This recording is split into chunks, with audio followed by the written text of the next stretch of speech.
Parlons vrai. Le Grand Matin Sud Radio. 5 questions pour tout savoir. 9h46, merci d'être avec nous. Et ce matin, on parle de transition écologique avec Éric Scotto. Bonjour. Bonjour. Vous êtes président et cofondateur d'Ukio Énergie, premier producteur indépendant français d'énergie renouvelable et distribuée. Et à vos côtés, il y a Sophie Elkrieff, qui est directrice des investissements et des placements du groupe La Maïf. Bonjour. Un assureur militant, 3000 sociétaires, ça va plutôt bien pour vous. Et ce matin, vous êtes là pour nous présenter une solution de financement Maïf Transition, ça c'est le nom. C'est quoi exactement? Et là, il va falloir nous expliquer parce que c'est pas toujours très facile à comprendre. De quoi s'agit-il?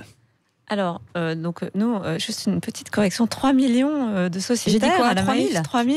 Donc, 3 000, bah non, bien sûr. 3 millions, 3 000, ils J'ai auraient pas dit du 3 mal, 000, je ne effectivement. dis jamais 3 000, c'est D'accord. impossible. J'ai jamais dit ce chiffre Non, de ma 3 vie. millions, oui, bien sûr. Maïf Transition, c'est l'histoire d'une rencontre. Et donc, c'est un fonds d'investissement qui a pour vocation à financer en même temps, et c'est très important le en même temps, la transition énergétique et la transition agricole. Oui. Et le point très important, c'est que pour faire la transition énergétique, pour être en ligne avec ce que veut le gouvernement et ce qu'on souhaite tous, ce que souhaitent les citoyens, il faut pouvoir installer des centrales solaires. Donc il faut du foncier, il faut trouver des endroits où les installer. Donc en clair, vous allez acheter des terrains. Exactement. C'est ça que vous allez transformer en centrale solaire.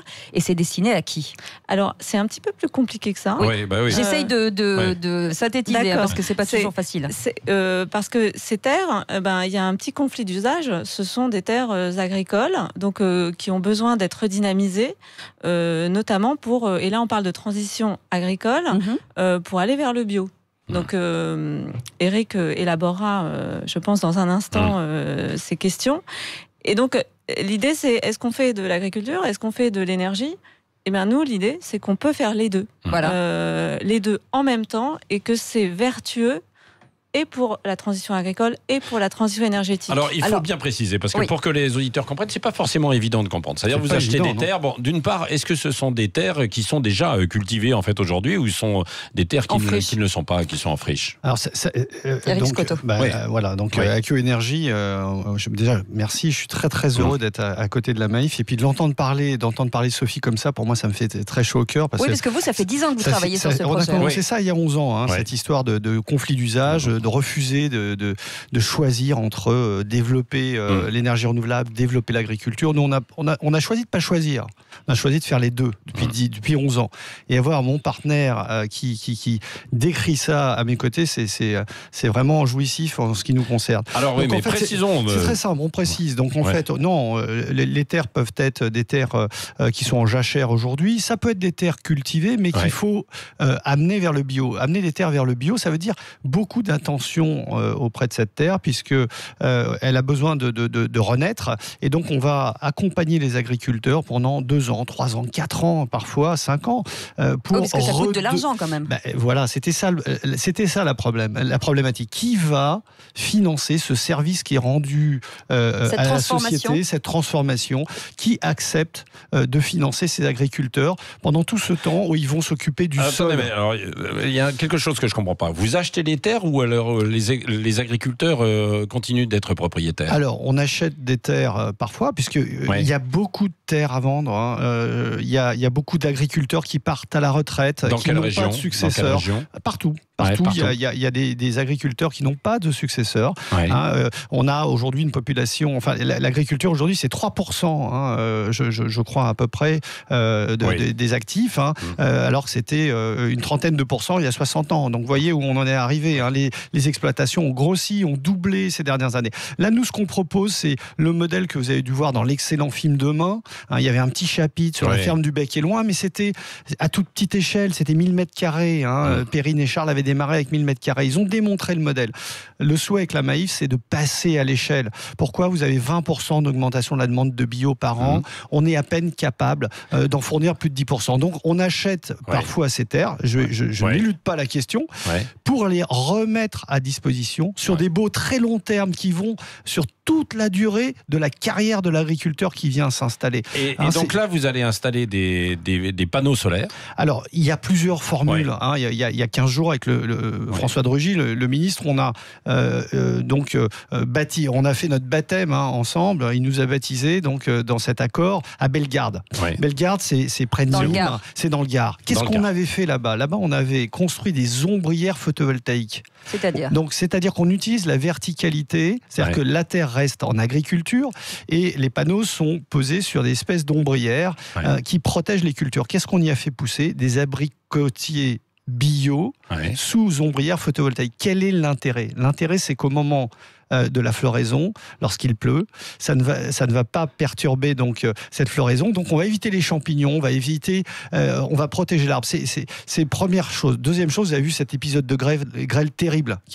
On a des événements. Sur les vignes, voilà, le changement climatique. Ça résiste bien d'ailleurs. Le changement climatique, c'est des événements violents, climatiques violents. Donc qu'est-ce qu'on a fait comme démonstration ? C'est on a rendu un service supplémentaire à l'agriculteur en protégeant de ces intempéries. Aujourd'hui, il fait très chaud. Dans le Gard, vous avez vu plus de 40 degrés.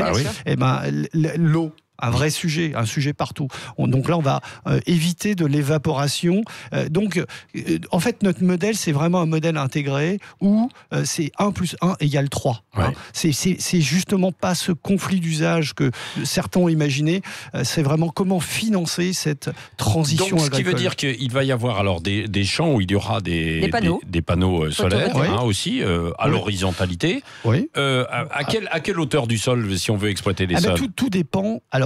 Tout dépend de la culture, c'est adapté, c'est-à-dire qu'on a des designs, même si c'est ça peut être plusieurs mètres. Ce sont des salades, il faut quand même passer dessous pour les cultiver. Oui, on avait fait ça à La Réunion avec des serres anticycloniques photovoltaïques qui font plusieurs mètres de hauteur, puisque bien entendu, il faut que ce soit confortable pour l'agriculture. Il ne s'agit pas de se mettre à 4 pattes pour cultiver nos salades.